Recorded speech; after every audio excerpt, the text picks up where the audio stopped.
Les relations entre la France et la Finlande sont très anciennes. Nous espérons que cette présentation permettra aux lecteurs français de comprendre l'importante influence de la France sur l'évolution de la Finlande et aux lecteurs finlandais de retrouver leurs sources européennes. Bonne visite. De Jeanne d'Arc à Tarja Halonen. Cette présentation couvre une très longue période. Il ne s'agit pas d'une présentation chronologique exhaustive, mais plutôt d'un recueil ludique de faits et d'événements politiques ou culturels qui ont marqué les relations franco-finlandaises. Madame Tarja Halonen étant la première présidente finlandaise, la présentation adopte une tonalité féminine. À l'ère moderne et sous l'Union européenne, le Moyen-Âge pourrait paraître bien lointain. Pourtant, en regardant d'un peu plus près, il est aisé de trouver à cette époque lointaine des traits communs avec notre temps. Une grande partie de l'Europe utilise aujourd'hui l'euro. Il y a 5 siècles, l'or était l'unique devise pour tout le continent. Les documents sont traduits dans chaque langue officielle en vigueur dans le cadre de l'Union. Jadis, cela n'était pas nécessaire, car une langue commune, le latin, était utilisée sur l'ensemble du territoire. Nous cherchons bien souvent la réponse à nos problèmes à Bruxelles, fonction qui du temps de Jeanne d'Arc était assurée par Rome. Dans le domaine de la science et de la religion, l'Europe avait également une capitale, Paris. Et c'est dans le Paris du XVe siècle que débute cette présentation. Les savants et les étudiants de l'Europe entière se retrouvaient à la Sorbonne, au lieu des sciences et de la méditation de l'époque. Parmi les nombreux étudiants finlandais, le plus connu fut le petit orphelin de Turku, Olavi Mannunpoika. Il existe des informations très détaillées sur les études d'Olavi à Paris, comme le nom des livres qu'il emprunta à la bibliothèque de la Sorbonne, ou bien le fait qu'il détenait une bourse bien confortable pour assurer son séjour. Olavi Mannunpoika séjourna à Paris à 2 reprises. Il étudia à la Sorbonne de 1425 à 1428, puis vers 1433. Au cours de son 2e séjour, il prit une part active à la vie de l'université et fut même élu proviseur de la Sorbonne. Cela lui permit de remplir une mission tout à fait extraordinaire. Il fut en effet élu membre d'une délégation chargée de présenter au roi les excuses de la Sorbonne qui avait longtemps collaboré avec l'envahisseur anglais. Mission accomplie et Sorbonne sauvée. Olavi Mannunpoika décida d'écrire son nom Olav le Grand. Il fut sans doute le premier Finlandais ayant joué un rôle dans la vie politique française.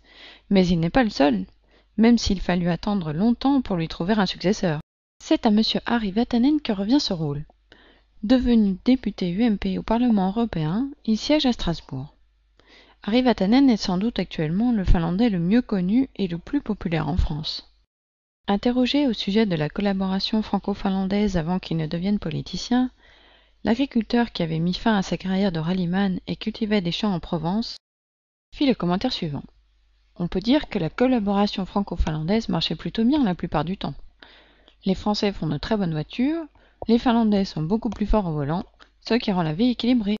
Outre son travail de pilote et de politicien, M. Vatanen a contribué, avec sa 205, à redresser la situation de la voiture française sur le marché finlandais, alors conquis par la voiture japonaise, et toutes les marques en ont fortement bénéficié.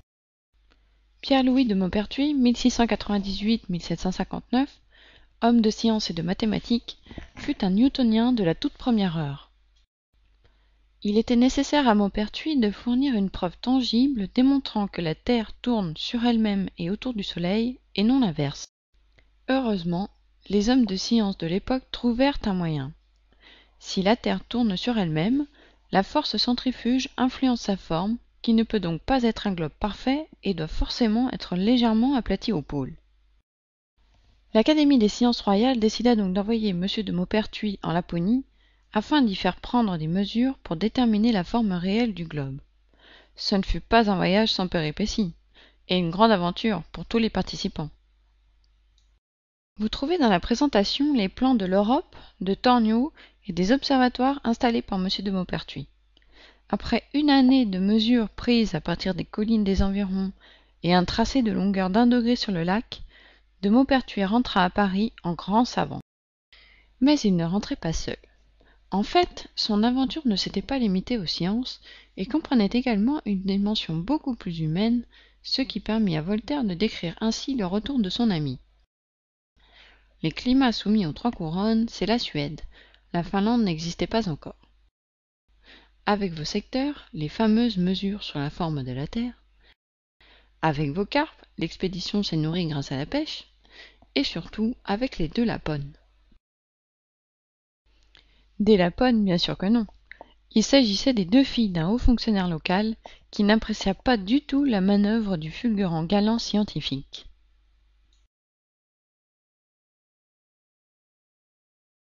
Le royaume de Suède, dont le territoire finlandais faisait partie, fut un allié fidèle de la France tout au long du XVIIIe siècle.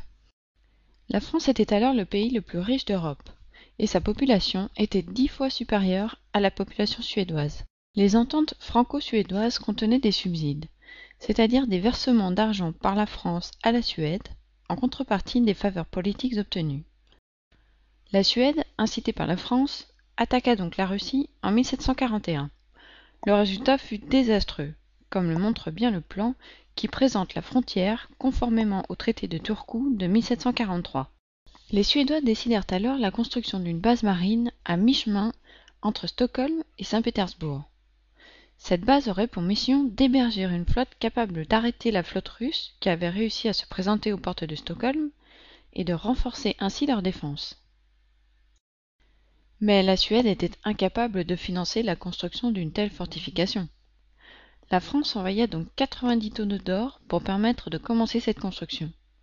Et c'est là que continue l'histoire. La construction de Swedborg fut décidée en 1747.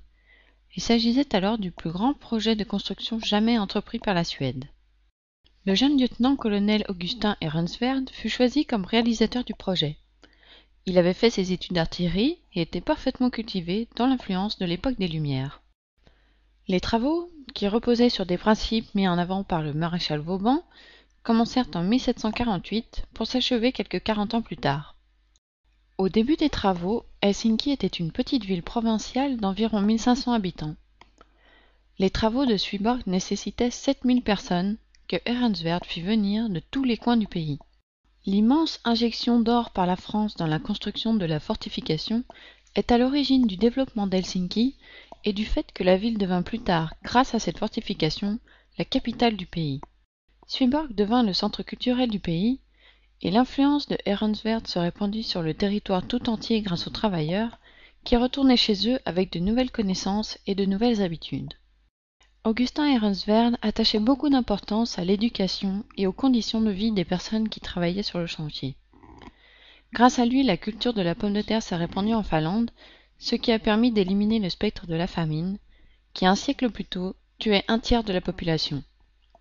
Il apprit également aux Finlandais à planter des fleurs pour la simple joie de l'œil, et pas seulement des plantes utilitaires. Il était grand amateur des lilas, ce qu'on peut encore constater facilement en visitant les vieilles fermes finlandaises un peu partout dans le pays. M. Ehrensvärd mettait en pratique les principes de l'évolution soutenable, pour utiliser une notion en vogue, aussi bien dans le domaine de la défense que de l'industrie, de la culture ou de la vie sociale. L'investissement militaire, réalisé avec des fonds français et en application des meilleurs principes de l'époque, a ouvert à la Finlande les portes des temps modernes.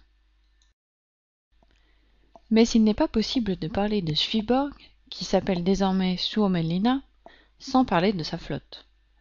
Les bateaux étaient en bois et il n'en reste plus rien, à tel point que les habitants d'Helsinki ont oublié que la flotte a existé. Heureusement, il est encore possible de retrouver des navires